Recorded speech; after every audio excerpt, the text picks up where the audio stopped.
Chapter 5, Chet's Auto Horn. Fintan Hardy, the internationally famous detective, was reading in the library of his home that evening when his sons tapped on the door. Although he was a busy man, Mr. Hardy was not the type of father who maintains an air of aloofness from his family, the result being that he was on as good terms with his boys as though he were an elder brother. "Come in," he shouted cheerfully, putting aside his book, and when Frank and Joe entered the room he motioned to a deep leather sofa near the window.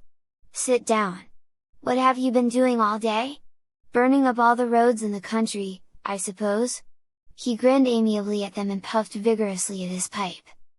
"Well, we didn't travel very far today, Dad," Frank replied. We were investigating," prompted Joe. "Aha!" exclaimed Mr. Hardy, in mock surprise. "So my sons were investigating, eh? What was it? A murder? A plot to blow up the White House? A train wreck? Something big, I hope." "No, not quite that bad," admitted Frank. "It was a car theft." Mr. Hardy shook his head. "I'm disappointed in you," he said solemnly. "I really am. To think that sons of mine should investigate a car theft! I thought you wouldn't bother about anything less than a murder." His eyes twinkled, and the Hardy boys, who were accustomed to their father's good-natured banter, smiled back at him. "We weren't just practicing detective work, Dad," explained Frank. "You see, Chet Morton's roadster was stolen this morning." "Is that so?" exclaimed Mr. Hardy, genuinely concerned. "Why, that's too bad! Chet was mighty proud of that car, wasn't he?" "Yes, he was. And it hasn't been found yet." "No trace of the thief?" "He tried to hold up the steamboat ticket office after he stole the car." Mr. Hardy whistled. "Why, you have been on a case worthwhile! Tell me all about it." He settled back in his chair while his sons told him the story of the day's doings.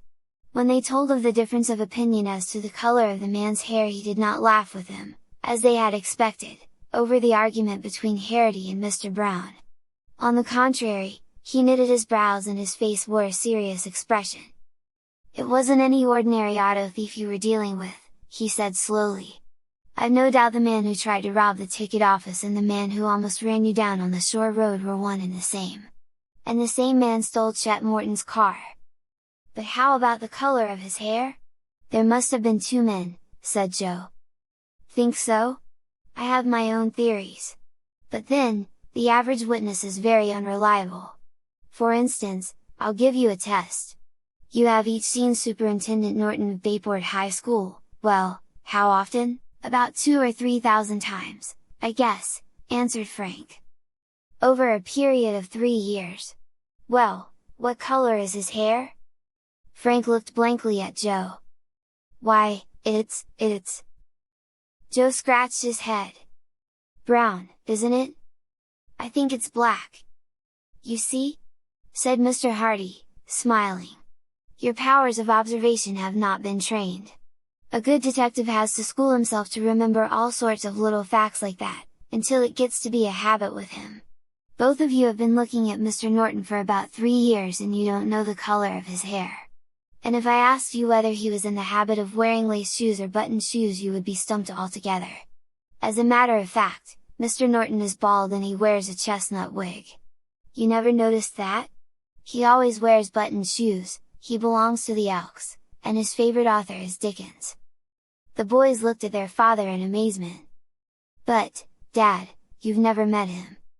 "I've never been introduced to him, but I've passed him on the street a number of times. When your powers of observation have been trained as mine have been, it's no trick at all to take away a mental photograph of a man after seeing him once. If you are specially observant, it isn't hard to notice such details as that regarding the wig. A wig never has the same appearance as natural hair." "But how do you know he belongs to the Elks?" asked Joe. "He wears a lodge emblem as a watch charm." "And how do you know his favorite author is Dickens?" "On 3 separate occasions that I met Mr. Norton I noticed that he was carrying a book. Once it was Oliver Twist. Another time it was A Tale of Two Cities. The third time it was David Copperfield. So I judge that his favorite author must be Dickens. Am I right?" He always talks Dickens to us at school," said Frank. "It's simple enough, once you get the habit," remarked Mr. Hardy. "You must train yourselves to be observant, so that in time you will automatically remember little details about people you meet and places you visited." Now, if Harry and Mr. Brown had been at all observant, in spite of the fact that they were surprised and frightened, they would have been able to give the police a very thorough description of the man who tried to hold up the steamboat office.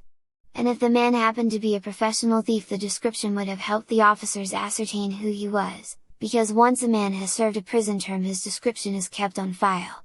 As it is, all we know about him is that he is probably red-headed. That isn't very much to go on. "I'm afraid Chet hasn't much chance of recovering his roadster," said Joe. "You never can tell," remarked his father. "It may turn up some time.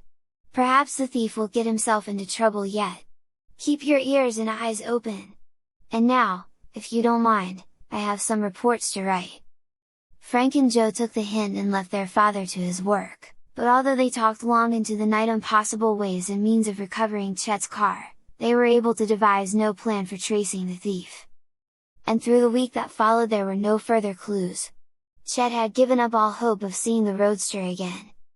"I sure miss the old bus," he told the Hardy boys after school on Friday afternoon. "I have to take my chances on catching rides in and out of town now. Why, last night I walked halfway home before a car came along and gave me a lift. Saturday will be a pretty dull day for you now. You just bet your sweet life it will be dull. Nothing to do but sit around the farm." "Better come with us tomorrow," suggested Joe. "A bunch of us are going fishing up near the dam. You can meet us at the crossroads near Willow River." "Good idea," said Chet. "What time?" 10 o'clock. "Fine! I'll be there! Gosh, I see where I get a ride home! There goes a hay wagon, and it's heading right for the next farm." A long wagon rumbled slowly toward the boys. A lean and solemn farmer perched on the front seat, half asleep. The horses dawdled along. "That's Lim Billers, the laziest man in 9 counties, said Chet. "Watch me have some fun with him." Chet took from his pocket an automobile horn. He had originally bought it for the roadster but had not had time to install it before the car was stolen. The horn was of a new type, very small, yet it had a particularly raucous shriek. The Hardy boys grinned as they saw Chet step out into the road and swing himself lightly up on the back of the wagon. Mr. Billers was bringing some supplies back to the farm and Chet was hidden from view by a bag of flour. As the wagon rumbled past, Chet sounded the automobile horn. It shrieked sharply and insistently. Mr. Billers, being a lazy man, did not even look behind. He simply tugged lightly at the reins and the horses edged over to the side of the road. Having heard the horn, Mr. Billers expected an automobile would pass. But when no car flashed by he turned indolently in his seat and looked behind. The roadway was clear. There was not an automobile in sight. He did not see Chet, doubling up with laughter, on the back of the wagon. He gazed doubtfully at the Hardy boys, who were standing at the curb, trying to conceal their smiles. "Could a swore I heard a horn," grunted Mr. Billers. Then he tugged at the lines and brought the horses into the middle of the road again. Instantly the horn shrieked again. This time it was even louder and more insistent than before. It seemed that an automobile was right behind the wagon, clamoring to pass. Almost automatically, Mr. Billers yanked at the reins and the horses again went to the side of the road. But again no car went by. Again Mr. Billers looked behind. Again, to his astonishment, he saw that the roadway was clear. "Hanged if I didn't think I heard a horn!" exclaimed Mr. Billers, greatly puzzled, as he drove on again. "My ears must be going back on me." But in a few minutes the horn shrieked again. Frank and Joe, who were walking along the sidewalk, keeping abreast of the wagon so as not to miss the fun, chuckled as they saw Mr. Billers once more pull on the reins to guide the horses to the roadside. Then the farmer recollected how he had been fooled on the previous occasions and he looked quickly around. But there was no car in sight. Mr. Billers gazed down the roadway for a long time. Then he sighed, with the air of one whose patience has been long tried. "Must be something the matter with my ears," he muttered, and drove on, At this moment a luxurious sedan swept around a corner and drew up close behind the wagon. There was a chauffeur at the wheel and he sounded his horn impatiently, for the road was narrow and he was unable to get past. Lem Billers smiled darkly to himself and paid no attention. "There it goes again," he grumbled. "I must be hearing things. Hang me if I'll turn out any more when there ain't no car there to turn out for." The wagon continued in the center of the road. The chauffeur of the car glared at Lem Billers' back and sounded the horn again. Still the farmer paid no attention. Chet, limp with laughter, almost rolled off the wagon. Frank and Joe could control their mirth no longer, and leaned against a telephone post with shouts of glee. The chauffeur, believing that the boys were laughing at him because he could not get past, became purple with anger. He sounded the horn again and again, and finally, when Lem Billers obstinately refused to pay any attention, he looked wildly about for a policeman. As luck would have it, Constable Con Riley was ambling along Main Street at that moment, wondering if it would soon be supper time and hoping his wife would serve corned beef and cabbage that evening. He was aroused from his trance by the chauffeur, who brought the sedan to a stop and ran over to him. "Officer, arrest that man!" roared the chauffeur, pointing to Lem Billers. "What for?" demanded Con, taking off his helmet and scratching his head. "Obstructing the traffic. He won't let me pass. I've been sounding my horn for the last 5 minutes, and he won't let me go past." "Oh, ho!" said Constable Riley. "He can't get away with that. Not while Con Riley's on the beat." And with that he ran out into the road, shouting to Lem Billers to stop. At the constable's command, the farmer halted his team and gazed in amazement at the chauffeur and the officer as they came running up to him. "Why won't you let him pass?" demanded the constable. "Don't say you didn't hear me!" roared the chauffeur. "I sounded my horn 50 times. "Sure, I heard a horn," admitted Billers. "But," he added triumphantly, "I didn't see no car." "Are you blind?" asked Riley. "There's the car." Lem Billers looked behind. At sight of the sedan, his jaw dropped. "Well, I'll be hanged!" he declared sadly. "It must be my eyes is going back on me. Not my ears. I looked behind 3 times and I couldn't see no car." "Don't believe him, officer," said the chauffeur. "He didn't even turn around." "I did so," continued Mr. Billers. "Then why didn't you let me pass?" "You didn't have no car. I heard a horn but I didn't see no car."